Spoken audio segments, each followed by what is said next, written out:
Feliz y bendecida tarde. Nosotros somos estudiantes del primer año de Derecho, sección B. Estamos en esta exposición, estamos integrados por Jesús Briceño y Mariela Montilla. A continuación, les voy a hablar sobre el tema número 8, que corresponde a la identidad. El nombre civil es el apelativo oral que conforme al derecho corresponde a una persona. Esto quiere decir que es un nombre de pila. El nombre es importante puesto que esto se presenta cada día a nuestras vidas. Esto lo que representa al diferenciarnos nombres es una necesidad que viene desde el pasado, cuando los seres humanos sintieron la necesidad de comunicarse. De allí emplearon los nombres para distinguirse en base a esto. El apellido era colocado, depende al lugar o sitio que representara a la persona. Aún así, existen elementos accidentales como el señor, junior, entre otros. Los elementos con finalidad artística son aquellos sobrenombres o seudónimos que recibe la persona. El nombre de pila se hace presente a la hora de la redacción, la presentación de la partida de nacimiento. Ahora, la determinación del apellido se constituye con el primer apellido del padre y madre, exactamente en ese orden. El cambio de nombre de pila solo puede ocurrir en caso de la adopción, según el artículo 431 de la Ley Orgánica para Protección de Niños, Niñas y Adolescentes. Existen dos tipos de cambio de apellido. Por vía principal, explicaré el permitido, por consecuencia sucede en el caso de un suceso. Existen varios supuestos. En el caso de adopción, el reconocimiento voluntario, el desconocimiento por parte del marido o padre del hijo concebido, entre otros. El nombre civil tiene ciertas características, las cuales podría ser el orden público, ya que este no puede ser rebajado. Por ejemplo, en la Carta Magna se establece que toda persona tiene derecho a un nombre. Y la otra característica que nos indica es el derecho sobre el nombre, el derecho, ya que es el derecho a la personalidad. Nos dice que cada persona tiene nombre que le brinda exclusividad. La acción de reclamación de nombre es aquella por la que el demandante afirma que es un nombre que indica que permite el uso indebido del mismo. La acción de impugnación del hombre es cuando el individuo prohíbe el uso del nombre, en este caso el robo de la identidad. El seudónimo es el conjunto de palabras que adquiere una persona para presentarse en ciertas ocasiones. Sustituyendo al nombre civil, el seudónimo oculta el nombre pero no la identidad. Esto se puede adquirir por voluntad propia. El sobrenombre es un agregado que se puede, como su nombre lo indica, agregar al nombre. Puede usarse para identificarse en otra persona.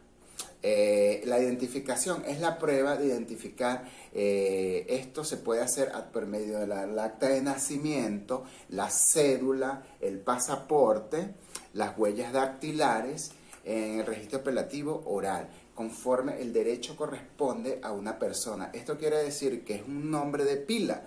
El nombre es importante, puesto que este se presenta cada día en nuestras vidas. Es lo que nos representa. El diferenciar los nombres es una necesidad que viene desde el pasado. Cuando los seres humanos sintieron la necesidad de comunicarse y de allí emplearon los nombres para distinguirse. En base a esto, el apellido era colocado, depende del lugar o sitio donde representara a la persona. Aún así, existen elementos accidentales como lo es el señor, junior, entre otros. Los elementos con finalidad artística son aquellos sobrenombres o seudónimos que recibe la persona.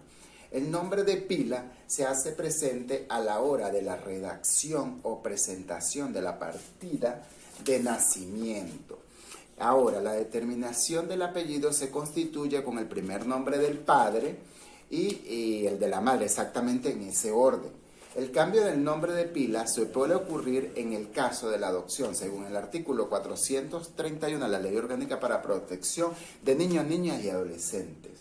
Existen dos tipos de cambio de apellido, por vía principal, lo cual explicaré que no está permitido y por consecuencia Esto sucede en un suceso. Existen varios supuestos en el caso de adopción, en el reconocimiento voluntario, el desconocimiento por parte del marido, del padre del hijo concebido en otro. El nombre civil tiene cierta característica, la cual es por ella ser el orden público, ya que esta no puede ser rebajado. Por ejemplo, en la Carta Magna establece que toda persona tiene derecho a un nombre, y en la otra característica nos dice que el derecho sobre el nombre es un derecho que extrapatrimonial, inherente a la persona y absoluto. El derecho a la persona nos dice que la persona tiene nombre que le brinda la exclusividad. La acción de reclamación de nombre es aquella la que el demandante afirma que es un nombre e indica que nos permite individuo del mismo. La acción impugnación del nombre es cuando el individuo prohíbe el uso del nombre, en este caso el robo de la identidad.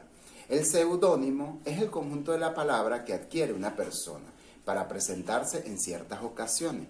Sustituyendo el nombre civil, el seudónimo oculta el nombre, pero no la identidad. Esto se puede adquirir por voluntad propia.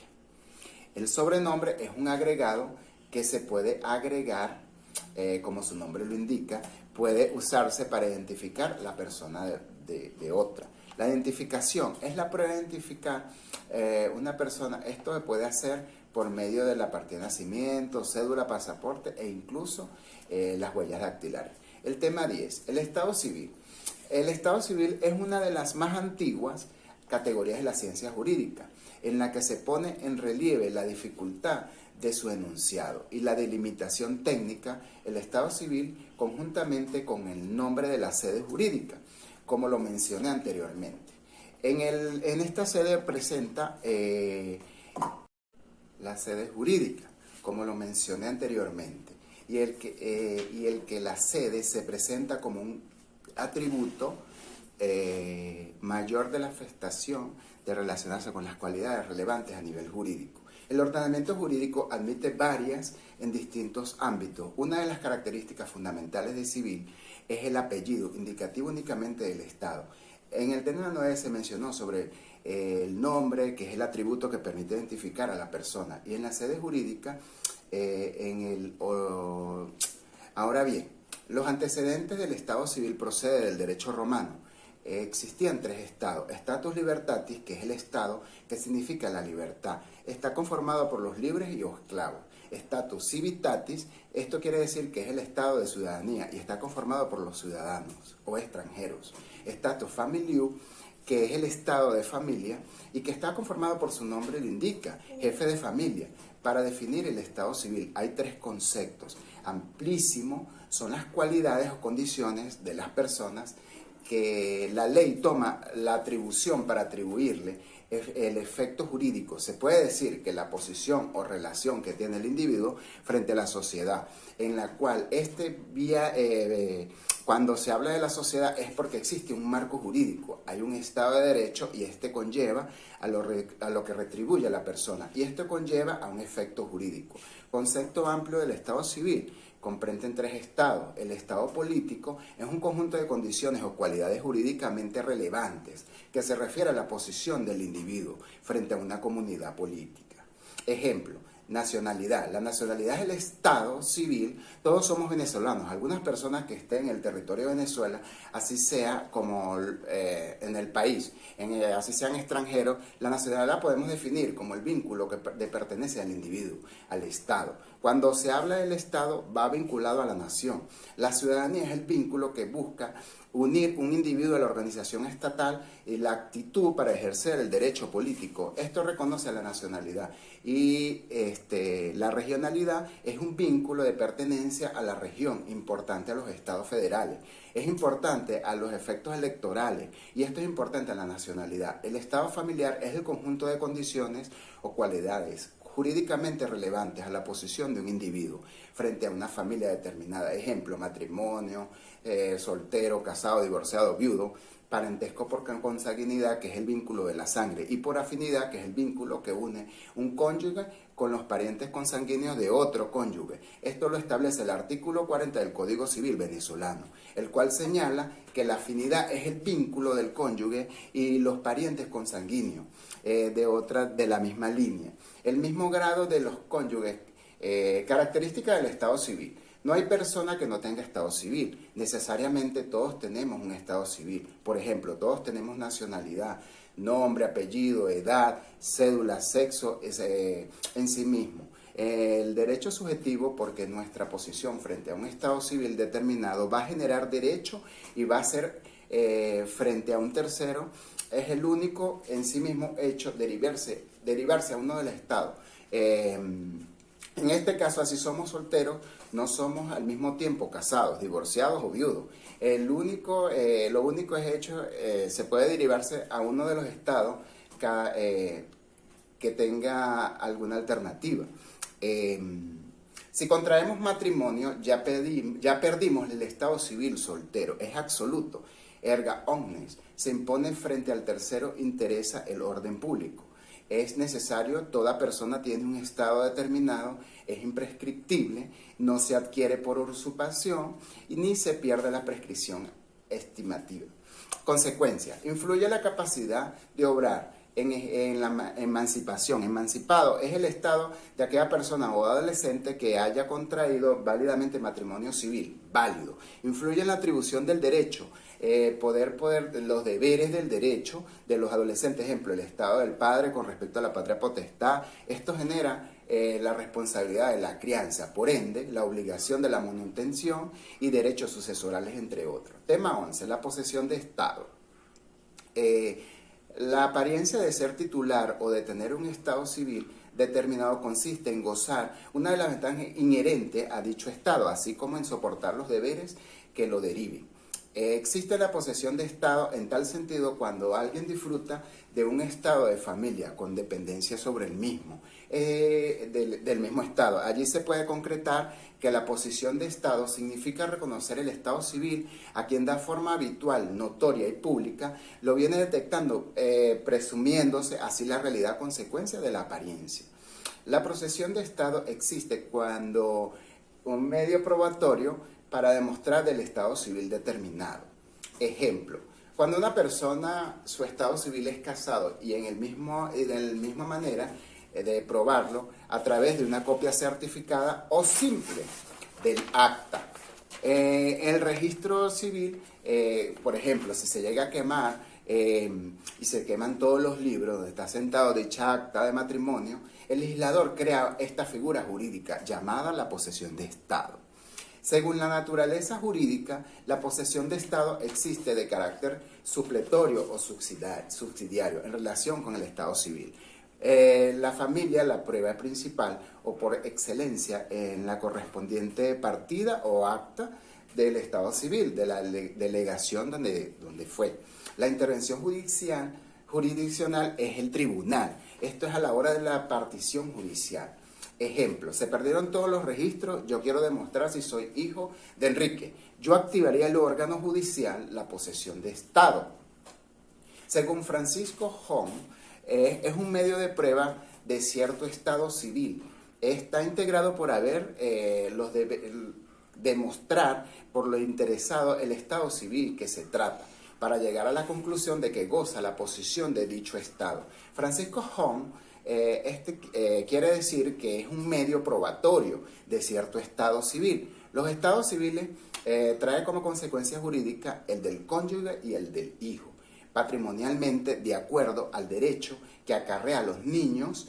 Esto deben ser demostrados por el órgano judicial, es decir, los tribunales. Quien lo demuestre, los interesados. Si yo alego que yo soy hijo de Enrique y que soy esposo de María, yo debería demostrar que yo tengo esa procesión de estado. La importancia que está constituida por el conjunto de hechos que acreditan la vinculación de dos o más personas en relación a la posesión de la misma, con respecto al parentesco, de allí la especial relevancia jurídica en todos aquellos casos los cuales no existen la prueba directa del estado, que se trate, por ejemplo, el hijo, el cónyuge, Otro ejemplo son yo los hechos que demuestro a través de los elementos de la posesión de Estado, en la cual puedo dar esos resultados por medio de ese parentesco. Este procedimiento se va a demostrar a través de los tribunales, de los tribunal competentes, siempre y cuando haya una prueba directa del Estado, es decir, sería la partida de nacimiento o si soy el esposo del cónyuge, en este caso el acta de matrimonio. Siempre y cuando, si no existe el acta de matrimonio, se recupere a la posesión de Estado. Tipos de posesión de Estado. Posesión de Estado de hijos. Elementos de la posesión de Estado de hijos. De hijos. Que la persona que alega la posesión de Estado haya usado el apellido de quien pretende tener un padre o una madre. Nomen. Que el padre o la madre o ambos le hayan dispensado a quien alega la posesión de Estado el trato del hijo y a su vez el tratado como padre o madre. Tractatus. Pero la posesión de Estado haya sido reconocido como hijo, tales como las personas de familia, de la sociedad, fama. Función que desempeña la posesión de Estado. Prueba de titularidad de los estados civiles. Los estados de posición procesiones mayores de los estados del cónyuge y del hijo. Función que desempeña la posesión de Estado del cónyuge. Convalida las irregularidades que puedan existir en una partida de matrimonio. Artículo 114 del Código Civil. Declaración de la existencia de matrimonio. Artículo 115 del Código Civil. Rectificación de la partida de matrimonio por vía judicial, según la Ley Orgánica de Registro Civil. Acciones del Estado. Se llaman acciones de Estado a las acciones que tienen por objeto obtener un pronunciamiento de Estado civil de una persona que pueda ser el propio actor o un tercero. Clasificación de Estado, constitutiva de Estado, pronunciamiento que hagan hacer o desaparecer el Estado desde la fecha de la sentencia. Pronunciamiento judicial que reconozca un Estado persistente o que niegue la existencia de un Estado. Acción constitutiva. Tienden a crear un nuevo Estado, por ejemplo, el divorcio. Supresiva, extinguir el Estado, ejemplo, la acción de nulidad de un matrimonio. Pretende extinguir el Estado casado. Acción declarativa de reclamación de Estado que pretende que reconozca su Estado persistente. Ejemplo, la acción de reconocimiento por el cual el demandante pretende que se declare que es hijo de una persona determinada. Impugnación de negación o contestación de Estado. El demandante pretende que se niegue la existencia de un Estado. Ejemplo, la acción de desconocimiento de la paternidad, donde el juez dictamine la acción determinada. Gracias. Dando continuidad con los temas 12, 13 y 14, quiero hablarles del registro civil. Según el doctrinario José Luis Aguilar Gorrondona, el registro civil tiene por finalidad servir de fuente de información sobre el estado de las personas y suministrar medios probatorios de fácil obtención y señalada eficacia para demostrar el estado de las mismas. En este sentido, nuestra legislación en el artículo número 5 de la Ley Orgánica de Registro Civil indica: el registro civil es un servicio público esencial y su actividad será de carácter regular, continuo, ininterrumpido y orientado al servicio de las personas. Es obligatoria la inscripción de los actos y hechos declarativos, constitutivos o modificatorios del Estado civil y la prestación del servicio es gratuita. En cuanto a los antecedentes, se remonta a la antigua Roma. En Roma, Servio Tulio realizó censos romanos y registros domésticos. También a partir del siglo XIV y durante todo el siglo XV aparecen los registros de párrocos respecto a 3 eventos: nacimiento, matrimonio y defunción, en función de 3 hechos: bautismo, matrimonios y exequias católicas. Desde la época de la colonia, la Iglesia Católica estuvo siempre vinculada a la corona española y a la política de los intereses de España sobre las tierras nuevas conocidas o las nuevas Indias. En Francia, país de donde se deriva nuestro modelo de registro del ius civilis, los pastores protestantes acostumbraban llevar registros análogos para sus fieles, pero los mismos nunca fueron considerados de la misma forma como herramienta probatoria. no tenían la misma validez que la Iglesia Católica. Sin embargo, Luis VII devolvió a los protestantes la libertad de culto y ordenó que los funcionarios reales llevaran los registros de sus nacimientos, tomando así las funciones que antes llevaba la Iglesia Católica en la localidad. En Francia, el Código Napoleónico recogió ese registro y lo trasladó a las alcaldías. En el año de 1873 se produce la secularización del registro civil en Venezuela, gracias a la gestión del presidente Antonio Guzmán Blanco.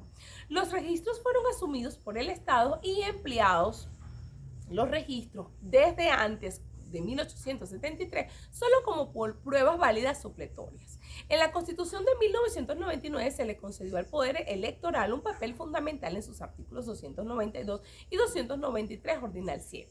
En cuanto a las condiciones para tener un buen sistema de registro civil, debe ser completo, es decir, todos los actos y hechos deben estar registrados, centralizado toda la información en una misma oficina.